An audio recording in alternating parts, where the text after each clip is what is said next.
அதாவது 4வது படை வீடாக இருக்கக்கூடிய சுவாமி மலை, தகப்பன் சுவாமி அப்படின்னு சொல்லி, அவர் பிள்ளையாக இருந்தாலும் கூட தகப்பனுக்கே அந்த பிரம்ம உபதேசத்துக்கான விளக்கங்கள், ஓம்கார பிரணவ மந்திரத்துக்கான விளக்கங்கள் கொடுத்ததாக சொல்லக்கூடிய ஒரு ஸ்தலத்தை வந்து அடையாளப்படுத்தியிருப்பாங்க. ஸோ அது சார்ந்த யோக தத்துவ விளக்கங்களை நீங்கள் எங்களோட பகிர்ந்துக்கணும்னு நான் கேட்டுக்கிறேங்க. ஆத்ம நமஸ்காரங்க. ஆத்ம நமஸ்காரம். அனைவருக்கும் ஆத்ம நமஸ்காரம். இப்போ ஏதாவது அதே மாதிரி கொஞ்சம் கவனிச்சு பார்த்துக்குங்க. அதாவது 4வது படை வீடு அப்படின்னு சொல்லக்கூடிய சுவாமிமலை அல்லது திரு ஏரகம் அப்படின்னு சொல்லக்கூடியது. அது இந்த இடத்துல ஒரு வித்தியாசமான பாடல் மாதிரி இருக்கும். அது தவறா எடுத்துக்க வேண்டாம். அது ஒரு நோக்கத்துக்காக தான் சொல்லப்படுது. வெங்காயம் சுக்கானால் வெந்தயத்தால் ஆவதென்ன, இங்கார் சுமந்திருப்பார் இச்சரக்கை, ஏரகத்துச் செட்டியாரே சீரகம் தந்தீரேல் தேடமாட்டேன் பெருங்காயம். இப்படின்னு ஒரு பாடல். இது கொஞ்சம் நீளமா கூட இருக்குது. கொஞ்சம் சுருக்கமா தான் சொல்லியிருக்கிறேன் இந்த பாடல். அப்போ இந்த பாடலும் ஒரு இந்த ஏரகம், திருவேரகம் அப்படிங்கிறதுல முருகனை வந்து அந்த அடிப்படையில வச்சு சொல்லக்கூடியது. அதாவது சீரகம் அகத்தை சீராக்கி விட்டால், மனம் பக்குவமடைந்து விட்டால், அந்த பரிபூரண ஞானம் வந்து கிடைச்சிரும்.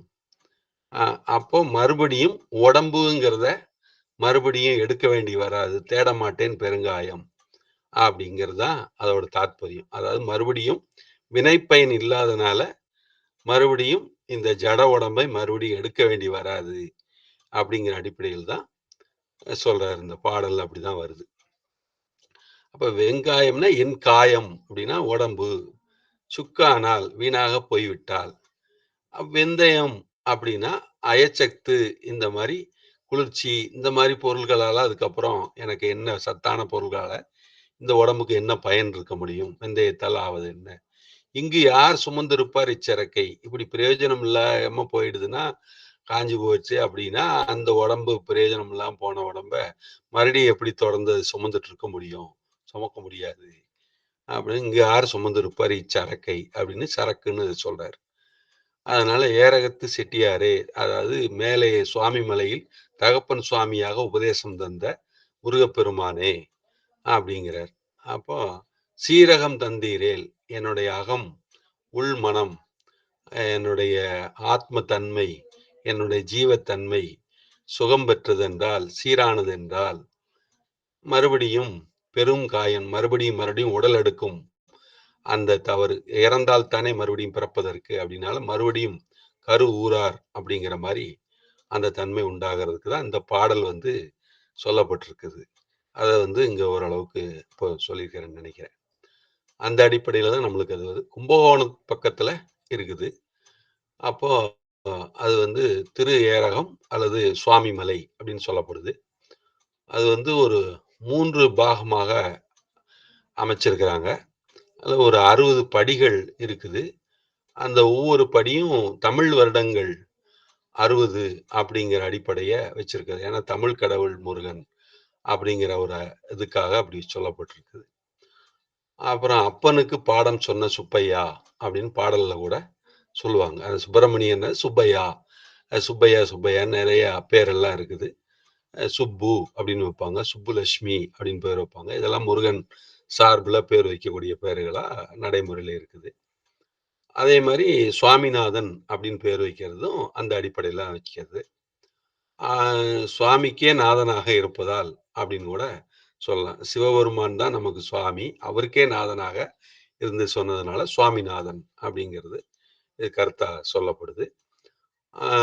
இந்த சுவாமிநாதன், சுவாமிமலை முருகன் அப்படிங்கிறது தான் வந்து நமக்கு அந்த 60 படிக்கட்டு ஏறி போகும்போது முதல் வந்து வெளியில சாதாரணமா ஒரு உயரம் குறைந்த ஒரு செயற்கையாக உற்பத்தி செய்யப்பட்ட மலை போன்ற ஒரு அமைப்பு தான் அது. அப்புறம் பின்னால அது ஆதி ஆதி அது வந்து சோழ மண்டலத்துல வந்து சேர்ந்துருது. காவேரி பாயக்கூடிய இடம். சோழ நாடு சோறுடைத்து, என்ன மாடு கட்டி போரடித்தால் மாளாது என்று யானை கட்டி போரடித்தது அப்படின்னு சொல்லுவாங்க. அதனால தஞ்சாவூர், கும்பகோணம் இது சேர்ந்ததுனால காவேரி நதி பாயக்கூடிய அதோட கிளை ஆறுகள் பாயக்கூடிய குமாரத்தாரை அல்லது அரசலாறு அப்படிங்கிற ஆறுகள் கிளையாறுகளா பாயக்கூடிய இடமா காவேரி பாய்ந்த நல்ல ஒரு இடமாக அது இருக்கிறது. அப்போ எங்கேயுமே செழிப்பு நல்ல செழிப்பாக இருக்கும். அப்படிப்பட்ட ஒரு இடம் தான் அந்த இடம். திரு ஏரகம்னு.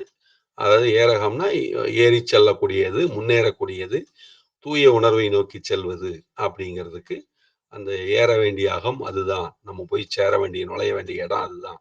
அப்படிங்கிற திருவேரகம் அப்படிங்கிறது அந்த கருத்து சொல்லப்பட்டது. அதனால அந்த சுவாமிமலை அ முருகன வந்து 4வது படை வீடுன்னா, 3வது படை வீடா இருக்கக்கூடிய மணிப்பூரக ஸ்தானம்னு சொல்லக்கூடிய இது வையாபுரி நாடு அப்படின்னு சொல்லக்கூடியது பழனி இருக்கக்கூடிய இடம். இது வந்து பாண்டிய மண்டலத்தோட இணைஞ்சது தான்.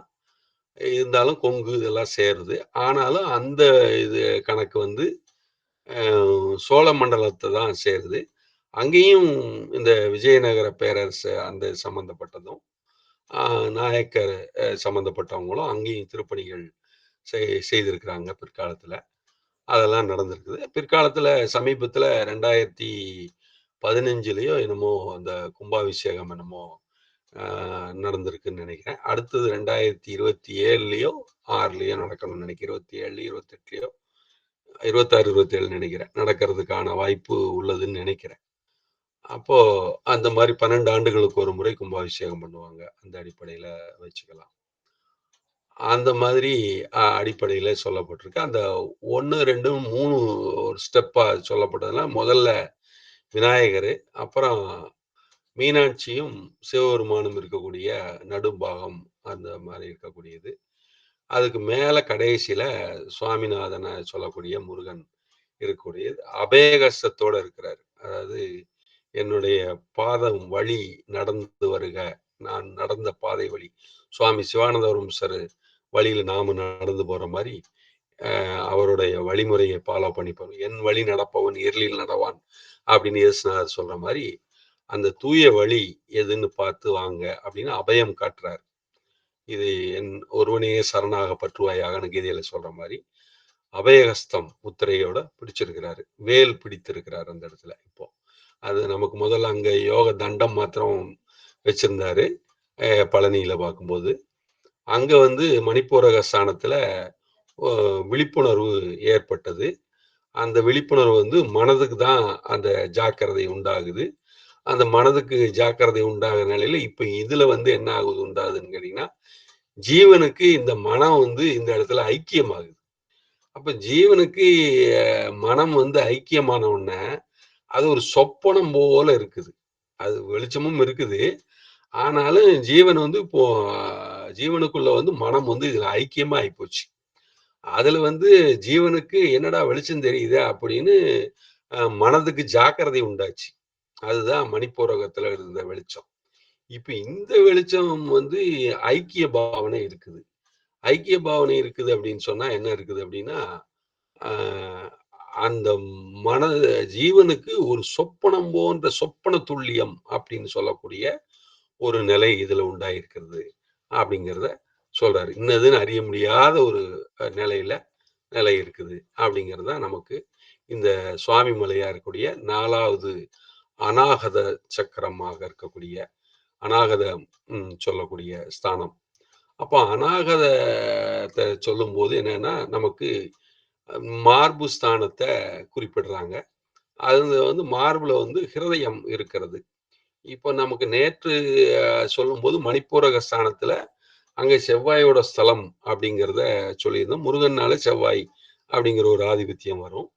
அந்த அடிப்படையில நெருப்பு தத்துவத்துக்கான ஒரு வாய்ப்பா சொல்லும்போது, அங்க வந்து நெருப்பு தத்துவம்ங்கிறத வந்து ரொம்ப பிரதானப்படுத்தணும் அப்படிங்கிறத பார்த்தோம். ஆனா பிரதானப்படுத்தணும்னு பார்க்குற அளவுக்கு அந்த திரு ஆவினன்குடியில சூரியனுடைய அந்த பிரகாசத்த தான் அங்க நெருப்பு தத்துவமா நம்ம வந்து காட்ட முடிஞ்சது. இப்ப பிராணனாகிய சூரியன் அப்படிங்கிறத நம்ம அங்க காட்ட முடிஞ்சது. அப்ப திரு ஆவினன்குடி அப்படிங்கிறது தான் நமக்கு அது சொல்ல முடிஞ்சது. அந்த அடிப்படையில நம்ம அத வச்சுக்கிறோம். அப்போ யோக ஞானத்துக்கான அடிப்படை. இப்ப இங்க வந்து பார்க்கும்போது, இந்த இடத்துல வந்து இங்க நெருப்பு தத்துவத்துக்கு என்ன அதுன்னா சிவபெருமான் நடராஜர் நடனத்துல பார்த்தா, ஒரு பக்கத்துல வந்து டமருகம் அப்படிங்கிறது நெஞ்சுக்கு நேரா அந்த கைய நீட்டி டமருகத்த காட்டுவார். உடுக்கை மாரி ஒரு இத காட்டுவார். அத ஒலி எழுப்புவார். அப்போ ஜீவன்கள் தெற்கு நோக்கி சென்று அழிந்து கொண்டு அதோக முகமாக சென்று கொண்டிருப்பதை அப்படி அழிவிடாமல் கூவி அழைப்பது போல டமருகம் என்ற உடுக்கையை சப்தித்து சக்தி இருக்கிறது, சக்தியை நோக்கி வாருங்கள், தெற்கு நோக்கி போகாதீர்கள், வடக்கில் வந்து வாழுங்கள், வடக்கில் இணைந்து கொள்ளுங்கள் அப்படிங்கிற அர்த்தத்துல அவர் கூப்பிடுறாரு. தெற்கு நோக்கி போற ஜீவனை அதோகதியா போறத அப்படி போகாம தடுக்கிறார். அப்ப எல்லா திசையும் ஒரே இடத்துல இருக்குன்னு சொன்னாலும் தெற்கு முகமாக கீழே இறங்குவது அதோ முகம். அப்போ அது ஒவ்வொரு பிலத்துவாரம்னு ஒவ்வொரு கோயில்களையும் தெற்கு பக்கம் பிலத்துவாரம் இருக்கு. அதுல நுழைஞ்சு போகாதீங்கன்னு சொல்லுவாங்க. அது ஒரு சாஸ்திரமா அது ஒரு நடைமுறையில வழக்கத்துல வச்சிருக்கிறாங்க. அதனால தெற்க போகாத, தெற்க குடி போகாத அப்படின்னு கூட சாதாரணமா பொதுவா சொல்லுவாங்க. அதனால தெற்கு தேய்கிறது, வடக்கு வாழ்கிறதுங்கிற ஒரு அர்த்தத்துல கூட பொதுவா சொல்லுவாங்க. இதெல்லாம் கூட நடைமுறையில வழக்கத்துல இப்படியெல்லாம் ஆன்மீகத்தோட அடிப்படை மறைமுகமா எப்படி எல்லாமோ எங்கெல்லாமோ இருக்குதுங்கிறத நம்ம அதை புரிஞ்சுக்கிறோம்.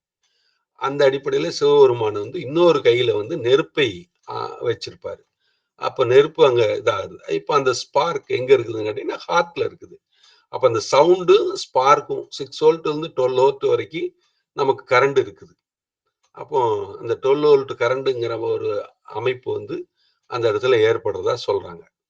அப்போ அந்த ஸ்பார்க்கு சின்ன ஒரு ஸ்பார்க் அந்த இடத்துல இருக்கதான் செய்யுது ஹார்ட்ல. அதே மாரி அந்த சவுண்டும் இருக்குது. இப்ப என்னன்னா, நம்ம நெறைய கருத்துக்கள், சிந்தனைகள் இதெல்லாம் வந்து யார் அதிகமா பண்றோமோ, அல்லது ஞானத்துக்கு, யோகத்துக்கு போம்போது, இந்த விசாரணை வேணும்னு தான் சாமி ஆலோசனை நெறைய பண்ண சொல்றாரு.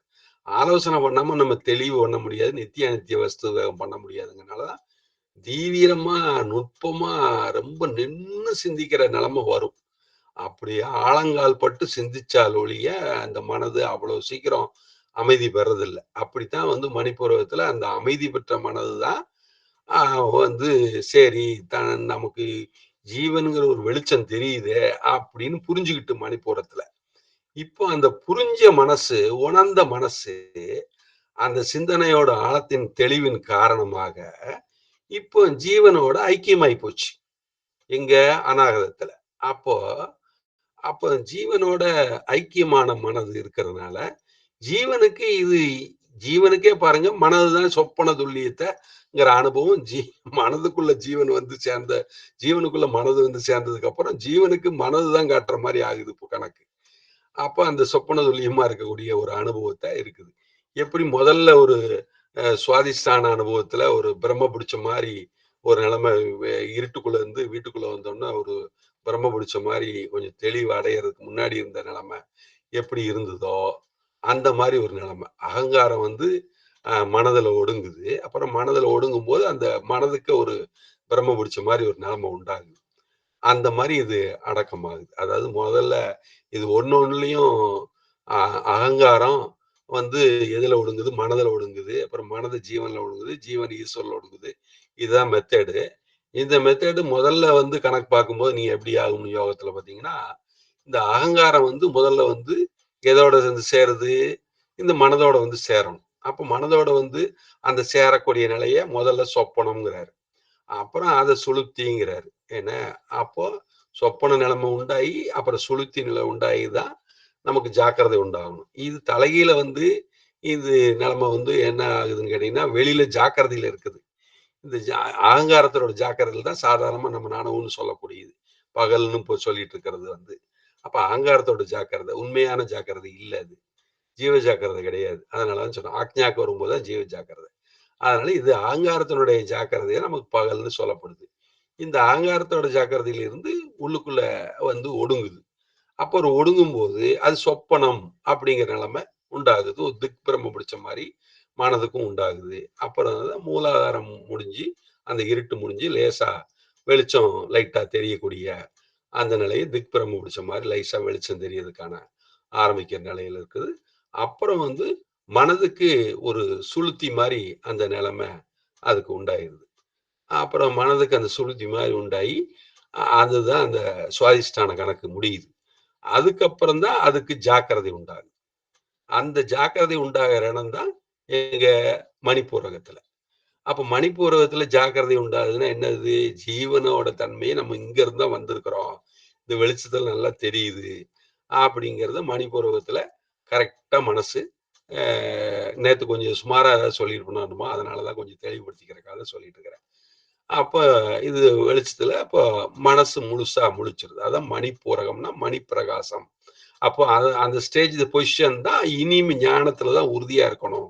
ஜீவன்ங்கிற தன்னோட நிலையத்த நோக்கி தான் உறுதியா போணும். அப்பதான் குறிக்கோள் வந்து கன்ஃபார்ம் பண்ணப்படுது. இனிமேல் கீழ போற வேலை இல்ல. மேல்முக பயணம் தான். அப்படிங்கிறது அங்க தான் உறுதி பண்ணப்படுது.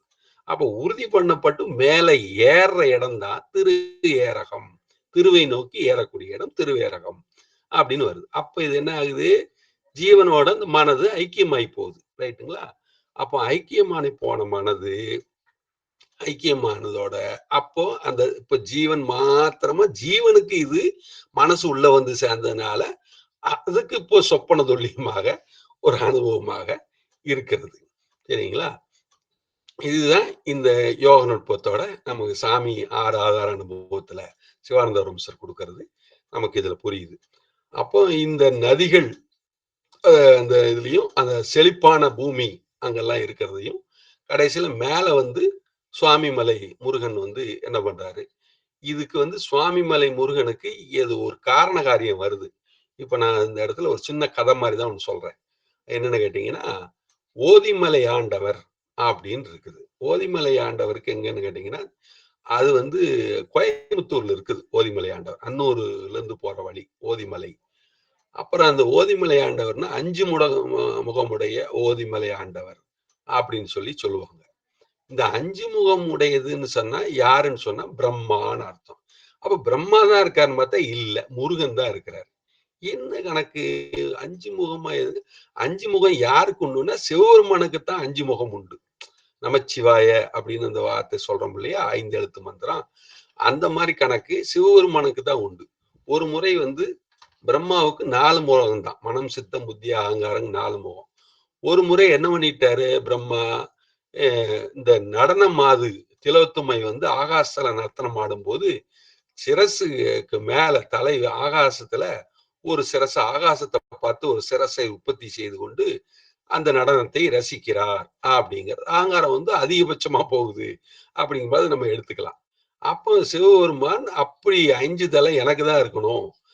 உங்களுக்கு இருக்கக்கூடாது அப்படின்னு அந்த தலையை கிள்ளி எறிந்ததாகவும் நம்ம புராணங்கள்ல, சைவ சித்தாந்தங்கள்ல அது சொல்லப்படுது. அப்போ 5வதா தலை இருக்கக்கூடாது அப்படின்னா, அகங்காரம் மறுபடியும் மேலும் வளர்ந்து போக்கூடாது. அந்த படைப்பு வந்து தவறாக முடிந்துவிடும் அப்படிங்கிறது. அப்போ ஒரு முறை வந்து அ ம அ கைலாயத்துல அல்லது அந்த இடத்துல இருக்கும்போது முருகன் இருக்கிறாரு. அங்க உள்ள சிவபெருமான் இருக்கிறாரு. சிவபெருமான தரிசிக்கிறதுக்கு போயிட்டு இருக்கிற மாரி பிரம்மதேவர் வர்றாரு. வரும்போது முருகன் கிருபானந்த வாரியார் கதையா சொல்ற மாரி சொல்லுவாரு. அந்த மாரி தான் நானும் சொல்றேன் அப்போ. அப்போ ஒரு புரிதலுக்காக தான் அந்த கதை சொல்லப்படுது. அப்புறம் வந்து போகும்போது இவர கண்டுக்காம அகங்காரத்தின் காரணமா ஈகோ அப்படிங்கிறனால யாரும் சில பேர் புரிஞ்சுக்க மாட்டாங்க. நமக்கு தான் நல்லா தெரியும். இன்னொருத்தருக்கு சரியா தெரியாதுன்னு புரிஞ்சுப்பாங்க. அப்படிலாம் இருக்குது ஒரு கர்வமா, அகங்காரமா, ஆணவமா இருக்கிறாங்க இல்லையா? அதத்தான் இந்த இடத்துல சொல்லி முருகன் அங்க இருந்தும் சேனாதிபதியும், தேவ சேனாதிபதியும் தெரிஞ்சிருந்தும் கண்டுக்காம கடந்து போறாரு. அப்ப யாரு போறது? அப்படிங்கிறது. பிரம்மதேவர். பிரம்மதேவரா அப்ப என்ன வேலை செய்றீங்க? அப்படின்னு அதிகாரி கேட்கிற மாரி, மேனேஜர் கிட்ட மாட்டிக்கிட்ட மாரி அவரு நிக்கிறாரு. என்ன அப்புறம் படைப்புன்னு. எதைக் கொண்டு படைக்கிறீர்கள்? அப்படின்னா, அவரு கொஞ்சம் யோசனை பண்ணாரு. அப்புறம் அவரு கொஞ்சம் ஏதோ கேள்வி கேட்கிறாரு வித்தியாசமா. அப்படின்னு வேதங்களைக் கொண்டு அப்படின்னு தான் அவரு சொல்லணும். அப்ப அந்த வேதங்களுக்கு பொருள் தெரியுமா? அப்படின்னு கேட்கிறாரு. தெரியுமே. எங்க ஓம் அப்படின்னு ஆரம்பிக்கிறாரு. கரெக்ட் இல்ல. நீங்க கரெக்ட்டா சொல்லுங்க அப்படிங்கிறாரு. அப்போ அந்த பிரணவத்தோட சொரூபமாகவே இவரு ஏச்சீர் பிரணவம், சமச்சீர் பிரணவம்ங்கிற நிலையில, இவர் சமச்சீர் பிரணவ நிலையில இவரு இருக்கிறாரு முருகனே. அப்புறம் அது தெரிஞ்சுக்கலைல்ல, அப்ப நீங்க என்ன படைக்கிறீங்க? அதோட வேதத்தினுடைய மெய்ப்பொருளே கண் முன்னால இருக்கும்போது, அதோட உண்மைய நீங்க தெரிஞ்சுக்கலைல்ல, அப்படிங்கிற அர்த்தத்துல அவர் கேட்கிறாரு. அப்போ வந்து அவரு அப்படி பிரம்மதேவரு திகைச்சு நிக்கிறாரு. அப்ப சொல்றாரு. அப்போ வேதங்களை கொண்டு படைக்கிறீர்கள் என்றால், அந்த பிரணவத்த பத்தின உண்மை உங்களுக்கு தெரிஞ்சிருக்கணும் இல்லையா? அத நீங்க சரியா சொல்லல. அத நீங்க மறந்துட்டீங்க. அப்படிங்கிற மாரி ஒரு நிலைமை உண்டாகுது பிரம்மதேவருக்கு. அப்போ உடனே பிரம்மதேவருக்கு ஜெயில்ல போட்டதாக சொல்லுவாங்க. அப்ப அந்த 5 முகம்னு இருக்கக்கூடியதுக்கு இன்னொன்னு பக்கத்துக்கு தான் வந்துட்டு இருக்கேன். அதாவது இரும்பொறைன்னு சொல்லுவாங்க. இரும்பறைன்னு சொல்லுவாங்க. இரும்பு அறை தான். போஸ்ட் ஆபீஸே அந்த காலத்துல இருந்தே இருக்குது. இன்னி வரைக்கும் அங்க போஸ்ட் ஆபீஸ். இரும்பறை போஸ்ட் அப்டின்னே இருக்குது. அப்ப அங்க வந்து அந்த சிலை இரும்புனால செய்யப்பட்ட சிலை இன்னைக்கும் அந்த அடையாளம்லாம் இருக்குதும்பாங்க. அங்க தான் பிரம்மாவ சிறையிலிட்ட இடம் அப்படின்னு முருகன் வந்து சிறையில போட்டுறாரு அப்படின்னு வரும். இ அப்புறம் அப்ப அந்த படைப்பு தொழில் பிரம்மாவ சிறையில போட்டதுனால படைப்புங்கிறது அகங்காரத்தினோட தன்மை இல்லாம நின்னு போச்சு. அப்படின்னு சொன்ன உடனே, அப்ப என்ன பண்றது? அகங்காரம் இல்லன்னா ஒரு செயல்பட முடியாது. அகங்காரம் முடிச்சுட்டு அலையறாம்பாங்க. அப்போ கடுமையா முயற்சி பண்ணிட்டு இருக்கிறான், வேலை செய்றான்னு அர்த்தம். இந்த அகங்காரம் உள்ளில ஒடுங்கி போச்சுன்னா, செயலற்று இருக்கிற மாரி இருப்பாங்க. அப்ப அவங்களுக்கு அகங்காரம் கொஞ்சம் கூட இல்லன்னு அர்த்தம். அவங்க தான் செயல் மாண்டவா பாடி தெல்லேனங்கொட்டமோன்னு மாணிக்கவாசகர் பாடுறாரு. அப்ப இந்த அகங்காரத்த புடிச்சு உள்ள போட்டோனே, இங்க செயலுக்கு இல்ல. அப்ப சாத்வீக குணத்துல இருந்து ஒரு செயல்பாடு வரணும். அப்படிங்கிறது சேனாதிபதியா இருந்த முருகன் அந்த பொறுப்பையும் சேர்த்து எடுத்துக் கொள்கிறார். அப்ப அந்த பொறுப்பையும் சேர்த்து எடுத்து படைத்தல் தொழிலும் செய்யறது 5 முகமான ஓதிமலை ஆண்டவர். அப்படின்னு. ஏன்னா அவரும் வேதம் ஓதிட்டு தான் படைக்க முடியும். அப்ப படைப்பு தொழில அவர் ஏற்றுகிறார். அதனால ஓதிமலை ஆண்டவர் அப்படிங்கிற பேரு அதுக்கு வருது. அப்ப பிரம்மாவ அங்க சிறையில இட்டார்ன்னு வருது. இந்த நிலையில இந்த தகவல் சிவபெருமானுக்கு போய் சேருது. என்ன நடந்தது? இப்படி மாரி ஆயிடுச்சு சமாச்சாரம் அப்படின்னு தகவல் போய் சேர்றதா கதை. அப்போ அவரு சிவபெருமான் அப்படியா பையன் பண்ணா? நான் என்னன்னு கொஞ்சம் பார்த்துட்டு வரேன். நீங்களும் பார்த்து போங்க. உங்களையும் இது உள்ள போட்டுற போறான்னு பயங்காட்டுறாங்க. இல்ல, இல்ல என்ன நான் போய் பையன் தானே என்னன்னு கேட்டுக்கிறேன் அப்படின்னு சொல்லிட்டு விவரம் கேட்டு வரேன்ட்டு வர்றாரு. தேவர்கள்லாம் தகவல் குடுத்து வச்சு வர்றாரு. சிவபெருமான வந்து கேட்கிறாரு. கேட்டு, "எப்பா என்ன பண்ணிட்டு இருக்கிற?" அப்படின்னு சுவாமி மலை தான் அந்த கணக்கு வருது. அங்க தான் வந்துட்டு கேட்கும்போது, "என்ன நீங்க கேட்க வந்திருக்கீங்க?" அப்படின்னு. "இல்ல இந்த மாரி பிரம்மாவ புடிச்சு சிறையில போட்டு அந்த வேலைய நீ செஞ்சுட்டு இருக்கிறதா கேள்விப்பட்டேன். அது உண்மைதானா?" "உண்மைதான். அதுக்கு என்ன இப்போ?" அப்படிங்கிறாரு. "இல்ல, அது வந்து படைப்பு தொழில்ல நின்னு போச்சுன்னா, உலகத்துல சில இதெல்லாம் வரும். சரி நீ அவருகிட்ட கேள்வி கேட்டு மடக்கி ஏதோ அவர் பாவம் ஏதோ வயசு காலத்துல நீ இப்படி கொஞ்சம் சிரமம் குடுத்துட்ட போல இருக்கு பெரியவருக்கு. இருந்தாலும் இப்போ நான் உனக்கு ஒரு கேள்வி கேட்கிறேன். உனக்கு உண்மையிலேயே அதுக்கு பிரணவத்துக்கு உபதேசத்துக்கு அர்த்தம் தெரியுமா? அது உண்மைதானா? உனக்கு தெரிஞ்சிருக்குன்னு நான் எப்படி தெரிஞ்சுக்கிறது? அப்படின்னு. அது உபதேசம். அது உபதேசம் சொல்றப்ப தான் உங்களுக்கு காதல் தான் சொல்ல முடியும். சரி காதல் சொல்லு அப்படின்னு. காதல் சும்மா சொல்ல முடியாது. அது குரு சிஷ்ய சம்பிரதாயத்துல வர்றது. அத நீங்க தெரிஞ்சுக்கிறாப்புல இருந்தா, நீங்க முதல்ல எனக்கு சிஷ்யன் ஆகணும். அது இப்படி இருந்து நீங்க கேட்டா தான் நான் உங்களுக்கு சொல்ல முடியும். அப்படிங்கிறப்ப நான் என்ன செய்யணும் அப்படிங்க. நீங்க எனக்கு சிஷ்யனா மாரி எனக்கு கீழ அமருங்க.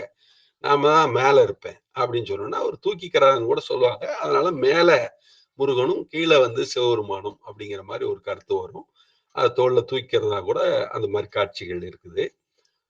அப்ப இந்த இடத்துல அந்த உபதேசத்த அவரு காதுல இந்த பிரணவத்தோட ரகசியம், ஓம்காரம், அகர, உகரம், மகாரம் அதாவது நாதம், பிந்து அதனுடைய தன்மைகள் எல்லாமே முடிந்த முடிவு, நாத முடிவில் நல்லாள் இருப்பதும் அப்படின்னு சொல்லிட்டு, நாதனே என் அப்படின்னு சொல்லக்கூடிய அந்த நிலைமையில, அந்த பரிபூரண மகாரம் பிந்து அடங்குதல் அப்படிங்கிறது. அகாரம் என்கிற ஒரு மூலம் தொடக்கம், உகாரம் என்கிற ஒரு சக்தியினுடைய வேகம், அப்புறம் அந்த சக்தியினுடைய விரிவு, அந்த விரிவினுடைய நிறைவு மகாரம். அப்போ மாயையினுடைய அடக்கம், அது பிந்து ஸ்தானமாக முடிகிறது. அப்போ இதுதான் அந்த பிரணவ உபதேசத்தோட ரகசியம். 8உடன் 2ஐ சேர்த்து எண்ணவும் அருகிலேங்கிற அந்த கணக்கு. அப்ப அந்த முடிவுல தான் தானா இருக்கிற அந்த அனுபவம் மாரி கிட்டத்தட்ட இந்த நிலைமை தான் இது அப்படின்னு சொல்லிட்டு அந்த உபதேச ரகசியத்த காதுல ஓதி காட்டுறாரு. இப்ப நம்மளுக்கு உபதேச சித வித்தை காதுல தான் ஓதி காட்டப்படுது. அந்த ஓம்கார துணியத்தான் நம்மளுக்கு காட்டுறாங்க. அதுதான் நம்மளுக்கு அந்த உபதேசமா கிடைக்குது. அந்த ஓம்கார துணிய நம்ம காதுல கிடைச்சதுக்கு அப்புறம், அந்த நமக்கு ஜீவன் உள்ள இருக்கிற தாது ஜீவன் தான் அத உணருது. மனதுக்கு தான் உபதேசம். அப்ப அது வந்து உள்ள இருக்கிற மனதும், ஜீவனும், தாதும் உணர்ந்துக்குது. அதனால தான் தாது நல்லா உணரணும். யாராவது நல்லா பண்ணிட்டு இருந்தாங்கன்னா, அவங்களுக்கும் அந்த தாதுக்கு, ஜீவனுக்கு உணர்ந்துகிட்டோம் அப்படின்னு சொல்லி தான் இந்த கூட்டு ஜெபங்கள்லாம் வைக்கிறது. நம்ம ஆசிரமத்துக்காரரோட சேர்ந்து கார்த்திகை திருவிழா அன்னைக்கு காலையில ஒரு சிறப்பு ஜெபம் வைப்போம். அதுலயும் கூட இந்த மாரி வந்து ஜீவனுக்கு தாதுக்கு உணர்ந்துக்கிற சக்தி இருக்குது. அப்படிங்கிறனால தான் அது இப்படி வைக்கிறோம். அப்படி வரும்போது அது சரியான கதி எதுங்கிறது, அந்த தாது உணர்ந்து நம்ம அடங்கிய மனமே குருன்னு சொல்லிட்டு, அதுவே நமக்கு அந்த உணர்வுல வழிகாட்டும். கொஞ்சம் கொஞ்சமா அந்த அமைதியில், நிஷ்டையில் இருந்து இருந்து நம்ம உணர்வு தெளிவடையும். அப்படிங்கிறதுக்காக தான் அது அந்த மாரி நம்ம கூட்டு ஜெபமெல்லாம் பண்றோம். அப்ப ஆசிரமத்தில வாசிகளோடு சேர்ந்து அவங்க முன்னால இருப்பாங்க. நம்ம எல்லாம் பின்னால இருந்து ஜெபம் பண்ணுவோம் கார்த்திகை விழாவுல. அப்படியெல்லாம் கூட கூட்டு ஜெபம்ங்கிற அடிப்படை சாமி அதுக்கு தான் ஏற்படுத்தி வச்சிருக்கிறார். அப்படிதான் இங்க வந்து அவருடைய ஏன்னா, அப்போ நீ சரியா தான் தெரிஞ்சிருக்கிறங்கிற சிவபெருமானுக்கு சந்தோஷமாகி போச்சு. பையன் நல்லா தெளிவடைஞ்சுட்டான், உயர்ந்த நிலையில தான் இருக்கிறான், புரிஞ்சிருக்கிறான் நல்லா. அப்படின்னு அந்த ஆசீர்வாதமா, அப்ப அப்பனுக்கு பாடம் சொன்ன சுப்பையா அப்படிங்கிறத அப்பன் கூட கண்டுக்காம இருந்தாரு. பையன் கண்டு கரெக்ட்டா ஆங்காரத்த ஒடுக்கிட்டான். அப்படிங்கிற இடத்துல குண்டலினி ஆற்றலோட தெளிவுல தான் இது நடந்திருக்கு. ஞான தெளிவுல தான். அதான் ஞான தண்டாயுதபாணியா இருந்தவரு. இப்ப இந்த இடத்துல வந்து இந்த வேலைய செய்றாரு. அவர் ஞானம் இருந்ததுனால தான் ஆங்காரத்த ஒடுக்கி, அதாவது மனத வந்து ஜீவன்ல ஒடுக்க முடிஞ்சிருக்குது. அப்படிங்கிறத அப்ப அகங்காரமும் இல்ல. இந்த மனதுங்கிற சலனமும் இல்ல. இப்போ ஒடுக்கியாச்சு அப்படிங்கிற இடத்துல தான் இந்த அப்பனுக்கு பாடம் சொன்ன சுப்பையான்னு இப்ப சிவபெருமானோடக்கு தெளிவடைஞ்சு போனதாக அர்த்தம் என்னன்னா, தெளிந்தாருக்கு ஜீவனே சிவலிங்கம்ங்குது ஜீவன் வந்து தெளிவடையுது. சொப்பனம் காண ஆரம்பிச்சிடுது. இனிமே தெளிவுக்கு தான் வழி. அதனால நீ ஏற்றம் தான், இறக்கமே இல்ல அப்படிம்பாங்க. அந்த மாரி வாழ்வியல் முன்னேற்றம் தான், உயரம் தான் போறீங்க. கீழ உங்களுக்கு உண்மை இறக்கமே இல்ல. நல்வாழ்வு தான் அப்படிம்பாங்க. அந்த மாரி இனி எல்லா வளத்தோட நீங்க வாழலாம். மகாராஜாவா இருக்கலாம். அப்படிங்கிற ஒரு அர்த்தத்துல தான், இனிமே பிறவி இல்ல. இனி தூய நிலை தான் உங்களுக்கு. உன்னத நிலைக்கு வந்து சேர்ந்துட்டீங்க. அப்படிங்கிறதுக்கான அடையாளம் தான் சுவாமி மலைய குருநாதன் இதாக வந்து சொல்லக்கூடியது. அப்ப அந்த இடத்துல அவரு குருவா இருந்து தான் உபதேசம் பண்றாரு. இந்த காரண குரு, காரிய குரு அப்படின்னு சொல்றோம்ல. அப்ப மனம் காரணமும் இந்த இடத்துல ஓரளவுக்கு பொருந்தலாம், பொருந்தாமலும் இருக்கலாம். ஏன்னா சிவபெருமானுங்கிறது கம்ப்ளீட் ஸ்டேஜ். அப்ப இது கன்ஃபார்ம் பண்ணிக்கிறதுக்காக 2ம் மனதும், ஜீவனும் கலந்து இருக்கிற ஒரு உணர்வாகத்தான் இத நம்ம எடுத்துக்க முடியும். பிரிக்க முடியாது அப்படிங்கிறது தான். அதனால 2ம் ஒண்ணா தான் பார்க்கணும். ஏன்னா நம்ம அகங்காரத்தோட கூடிய நிலையில தான் வந்து ஒண்ணா பார்க்க முடியாது. இங்க அகங்காரங்கிற நிலைமை ஒடுங்கி போனதுனால, இங்க அப்படி நம்ம பார்த்துக்கலாம். 2ம் ஒண்ணா கலந்த நிலைன்னு தான் இத நம்ம உணர்ந்துக்க முடியும். அந்த அடிப்படையில தான் இத புரியணும். சரிங்களா? அதனால இந்த பிரணவ உபதேசத்த வந்து அவர் அழகா புரிஞ்சுக்கிட்டாரு, குடுத்தாச்சு. அப்போ இந்த பிரணவத்துல இருந்து தான் நமக்கு எல்லாமே இருக்குது அப்படிங்கிறது பிராணனுடைய தன்மையும், பிரணவத்தோட தன்மையும் ஒண்ணுதான். அப்போ அந்த மூலத்திலிருந்து தோன்றி முடிவில் இரு நான்காகி காலவெளியில் 12ஆம் காண். மூலத்தில் தோன்றி முடிவில் இரு நான்காகி காலவெளியில் 12ஆம் காண்னு இத சொல்றார். அண்டாதித்தன், பிண்டாதித்தன் இந்த மாரிலாம் சொல்லுவாங்க. அந்த அடிப்படையில நம்ம இந்த அந்த ஞான சூரியன் உதிப்பதற்கான ஒரு ஆயத்த நிலைமைகள் வந்து இங்க வந்து வாய்ச்சிருக்குது. இப்ப அந்த அடிப்படையில நம்மளுக்கு அ இந்த மு அ மு இந்த ஒரு குறிப்பா சொல்றதா இருந்ததுன்னா, 12 அ ஆதித்யர்கள் அப்படின்னு சொல்லக்கூடியது, முருகனுடைய 12 கண்கள் அப்படின்னு சொல்லக்கூடியது. அதே மாரி ஆமா 6 தடந்தோள் வாழ்க அப்படிம்பாங்க. அப்போ 6 12 வெற்றி தோள்கள் அப்படின்னு சொல்லும்போது, அந்த 12 அப்படிங்கிறது இந்த குருவினுடைய தன்மையில பிரதிபலிக்கக்கூடியதா இருக்குது. அப்போ கைகள் அப்படி 12 கைகளாக இருக்கக்கூடியதெல்லாம் வந்து உயர்ந்த நல்ல நம்பிக்கைகளும், உயர்ந்த தன்மைகளும், உயர்ந்த குணங்களும் அந்த 12ஐ குறிக்கக்கூடியது. அந்த 12 விதமான ஆயுதங்களை கையாளுவது அப்படிங்கிற மாரி தன்மையும் அது சொல்லப்படுகிறது. அதனால நமக்கு 6, 2, 12 கண்கள் அப்படின்னு சொல்றதும், 6 விதமான முகங்கள் அப்படின்னு சொல்லக்கூடியது, 6 விதமான உயர்ந்த அருள் தன்மை, அ புகழ்த்தன்மை, தெய்வீகத்தன்மை அப்படின்னு மொத்தம் 6 விதமான ஞானத்தன்மை அப்படின்னு மொத்தம் 6 விதமான தன்மை சொல்றது தான் 6 முகமாக நமக்கு சொல்லப்படுகிறது. செல்வத்தினுடைய ஐஸ்வரியத்தன்மை இப்படிலாம் சேர்ந்து தான் மொத்தம் 6 முகமா சொல்லப்படுது. அது அடிப்படையில நம்ம புரிஞ்சுக்கிறோம் அத. அதனால இந்த 6 முகம்ங்கிறது இந்த இடத்துல இப்படிதான் சொல்லப்படுது. அப்ப அப்படிப்பட்ட தன்மையில அ இப்ப 6 முகமுடையவர் யாரு? முருகப்பெருமான். 5 முகமுடையவர் யாரு? சிவபெருமான். 4 முகமுடையவர் யாரு? பிரம்மா.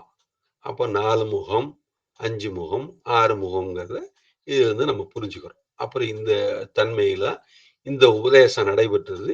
இந்த அடிப்படையில தான் நம்மளுக்கு அந்த சுவாமிமலை அந்த உபதேசம் நடந்ததுனால, அப்பனுக்கு பாடம் சொன்ன சுப்பையா அப்படிங்கிற கருத்து இங்க உண்மையாகுது.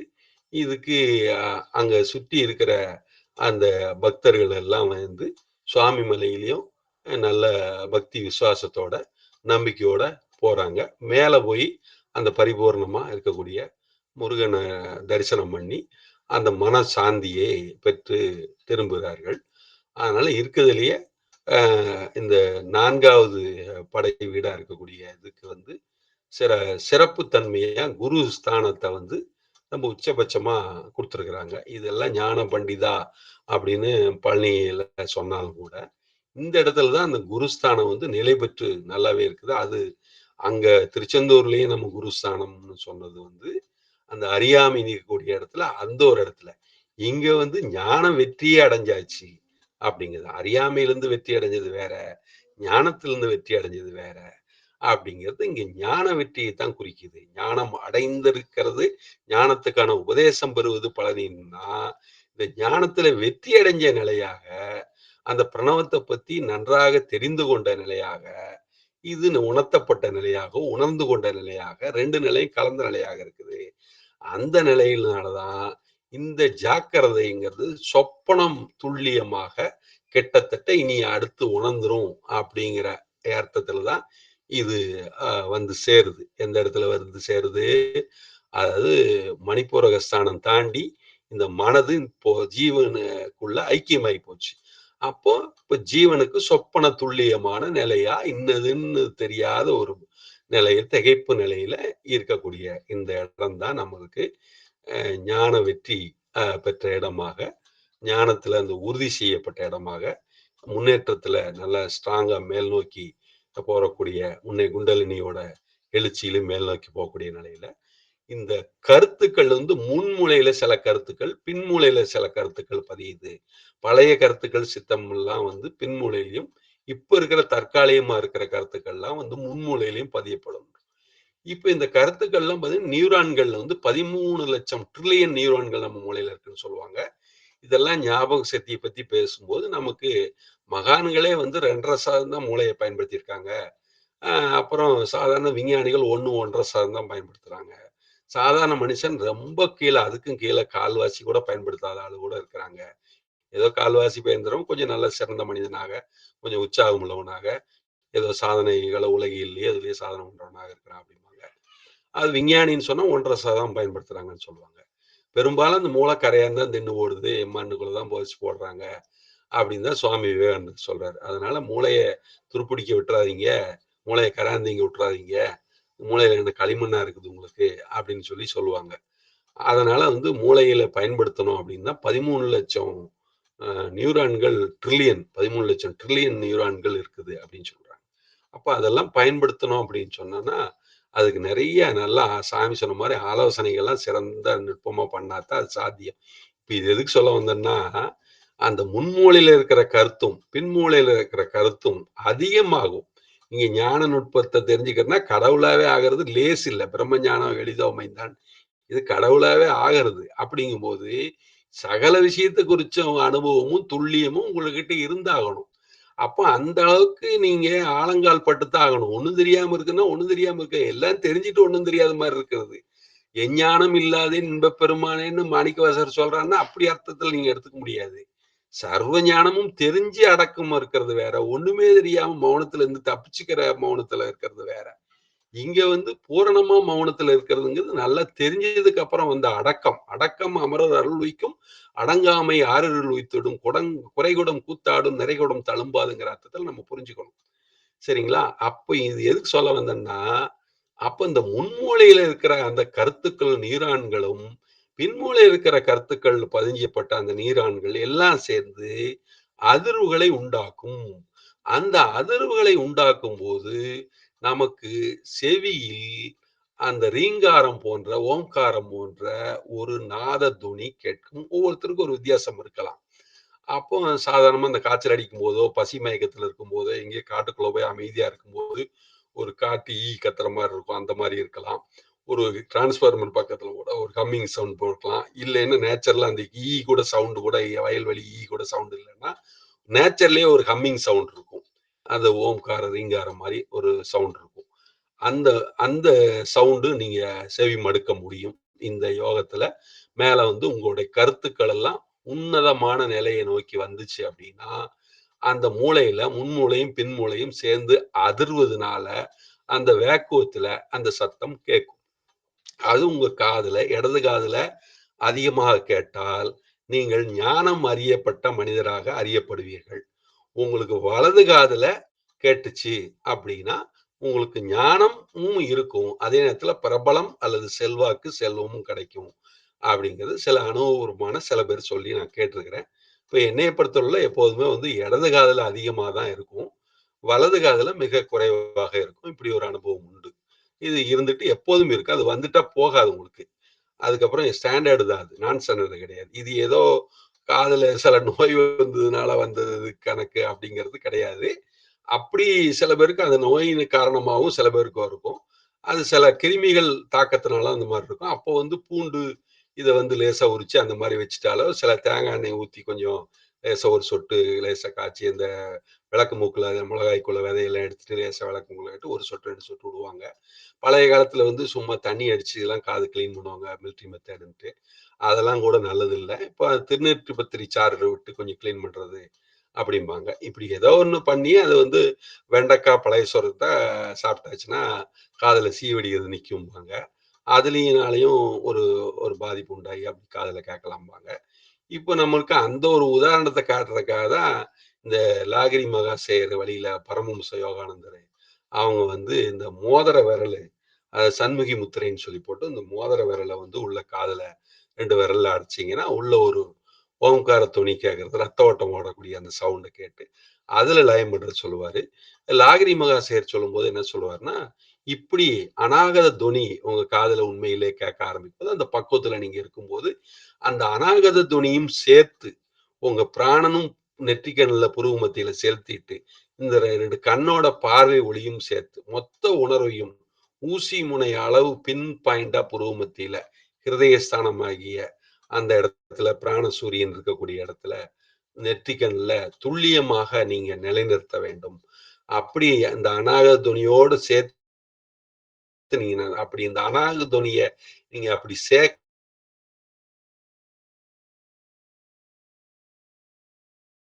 அப்படின்னா 7 பிறவி கழுதப்பிறவியா பிறப்பீங்க அப்படின்னு அந்த நூல்லயே ஒரு பயங்காட்டுற மாதிரி சொல்லப்பட்டிருக்குது. அதனால வந்து அந்த நாதத்தை எங்க கேட்டாலும் அது நம்ம குடும்பத்தை இழுத்து அது உள்ள கேட்கக்கூடிய அந்த நாதத்தை இங்க கவனிச்சு கேட்கணும் அப்படிங்கிறதுக்காக யோகங்கள் வந்து யோகத்துல சேர்த்து நம்மளா கொஞ்சம் கொஞ்சமா நம்ம உணர்வுல தட்டுப்பட்டு மஸ்தக ஞானத்துல வந்து இந்த மாதிரி நம்ம அதுக்கு சாட்சியா இருந்து அந்த உணர்வு வந்து துல்லியமா இருக்கணும். இந்த இடத்துல கொஞ்சம் சின்ன பாயிண்ட் கூட நான் சொல்ல விரும்புறேன்.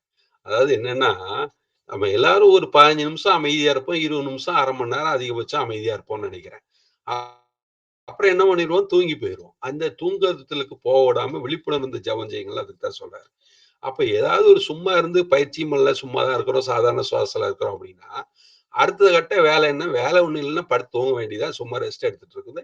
எவ்வளவு நேரம் சும்மா இருக்கிறது? அப்படியே தூங்கிருவோம் அப்படின்னு. 1, 2 வந்து தலைகீழ எண்ணாலும் தூங்க ஆரம்பிச்சுருவோம். 1, 2, 10 எண்றதுக்குள்ளேயே சில பேர்லாம் தூங்கிருவாங்க. அப்ப அதுக்கப்புறம் இது எதுக்கு வெட்டி வேலை பார்க்குறது அப்படின்னு அவங்க மனசே முடிவு பண்ணதுனால தூங்கிறாங்க. இப்படியெல்லாம் இல்லாம நீங்க என்ன பண்ணணும்னா, உங்க உணர்வு விழிப்புணர்வு விடாம, தூக்கம் வர நேரத்துல தூங்க வேண்டியதுதான் வேண்டாம்னு சொல்லல. ஆனா, உண்மையிலேயே வந்து இந்த உணர்வு முதல்ல அமைதி அடையறதுக்கு நீங்க வாய்ப்பு குடுக்குறீங்க. அப்ப மனசு அமைதியாகுறது உங்களுக்கு நல்லா தெரியும். நீங்க வாட்ச் பண்ணிக்கிட்டே இருக்கணும். இந்த சாட்சி தன்மைய விடக்கூடாது. விழிப்புணர்ச்சிங்கிற சாட்சிய விடவே கூடாது. அப்படி விடாம இருந்துட்டு இருந்தீங்கன்னா, அப்புறம் அதெல்லாம் அடங்குனதுக்கு அப்புறம், உங்க உணர்வு தெளிவாகிறது உங்களுக்கு தெரியும். கரெக்ட்டா புரிய வேண்டிய விஷயம் உங்களுக்கு என்னென்ன சந்தேகங்கள் இருந்ததோ, அது சம்மந்தப்பட்ட விஷயங்கள்லாம் கொஞ்சம் கொஞ்சமா உங்க உணர்வுல தெளிய ஆரம்பிக்கும். அந்த தெளிய ஆரம்பிக்கும்போது, அதுலயும் நீங்க அவசரப்பட்டு கண்ணோ, காதோ எதையோ அசைச்சுட்டீங்க, மாட்டிட்டீங்கன்னா, வேற சிந்தனை வந்து குழப்பம் வந்து மறுபடியும் வேற ஏதோ புதுசா சிந்திக்க ஆரம்பிச்சு, சங்கல்பம் விகல்பமா மாறிரும். சங்கல்பம்னா ஒரு சிந்தனையில, ஒரு உறுதியில, ஒரு எண்ணத்துல இருக்கிறது. அது முழுசா சொல்லி முடிக்கிற வரைக்கும் அந்த பொறுமையா நீங்க நிதானிச்சு, அந்த விழிப்புணர்வு விடாம, அப்படியே அமைதியா இருந்து வெறும் நோட்டிஃபிகேஷனோட நீங்க தொடர்ந்து அதுல தக்க வச்சுட்டு, அத நீடிக்கணும். அது எந்த அளவுக்கு நீங்க அதுதான் நிஷ்டை, தியானம்லாம் சொல்றது. அப்ப தாரணையா இருந்தது 12 செகண்ட்ல ஒருமுகப்பட்டது.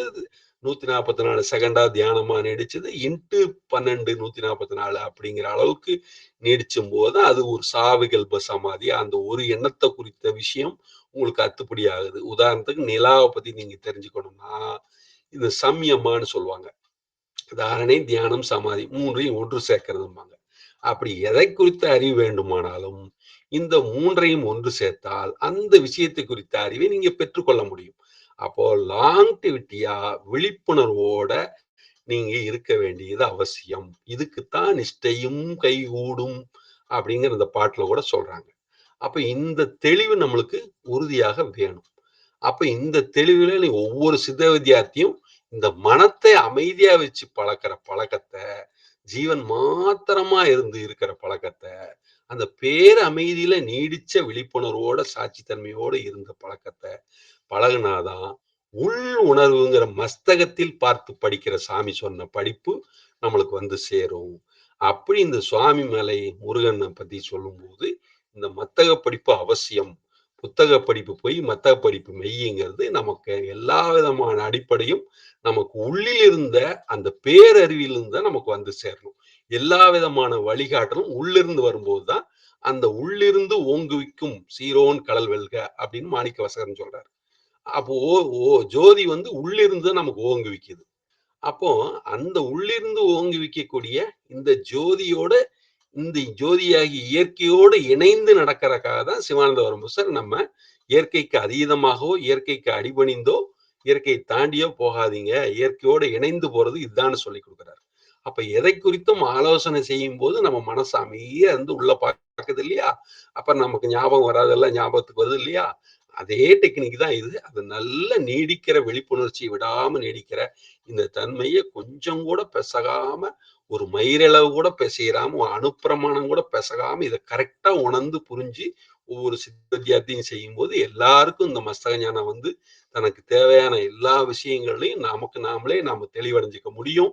அப்போ வந்து சார்பு இல்லாம நம்ம சுய சார்புல இருக்க முடியும், சுயம் பிரகாசமா இருக்க முடியும் அப்படிங்கிறது இந்த சுவாமி மலையோ சுவாமிநாதனுடைய அருளால சிவானந்தபுரம் சார் அருளால தெய்வீக தன்மையால நம்மளுக்கு இப்போ உணர்றதுக்கு இன்னைக்கு ஒரு வாய்ப்பு, சிறந்த வாய்ப்பு கிடைச்சிருக்கிறதா நான் நினைக்கிறேன்.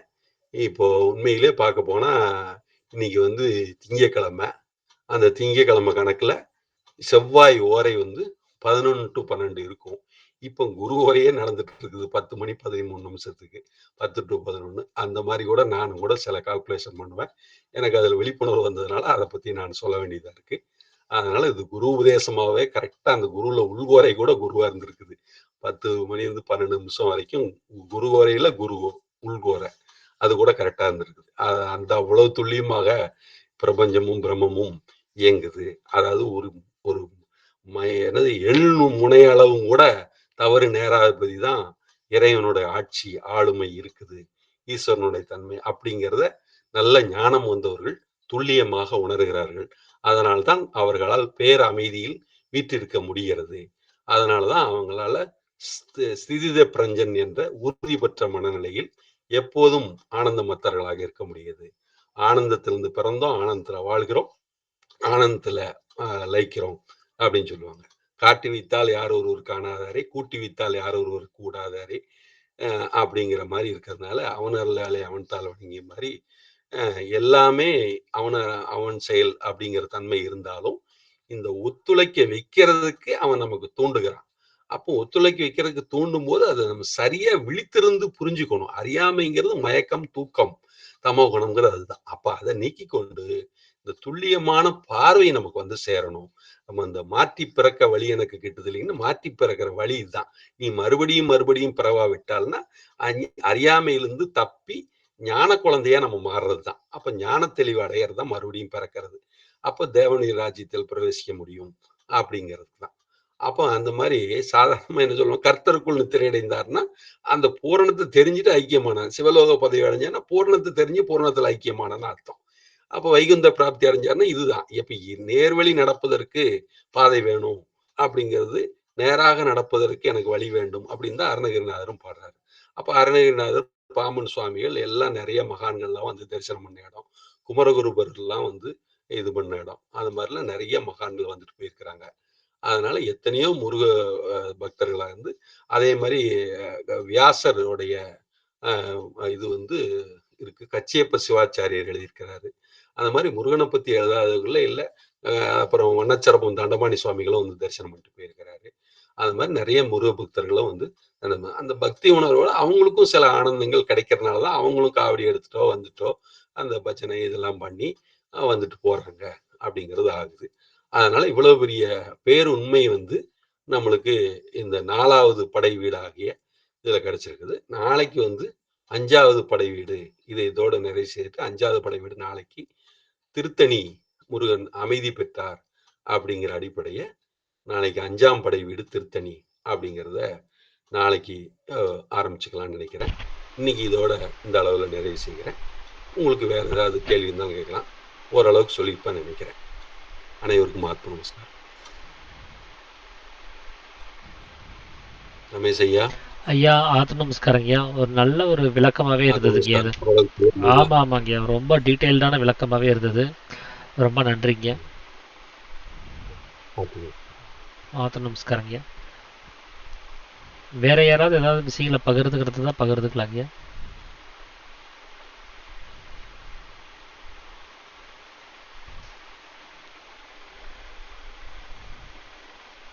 சரிங்க, அப்போ நிறைவு பண்ணிடலாம்னு நினைக்கிறேன். அனைவருக்கும் ஆத்ம நமஸ்காரங்க.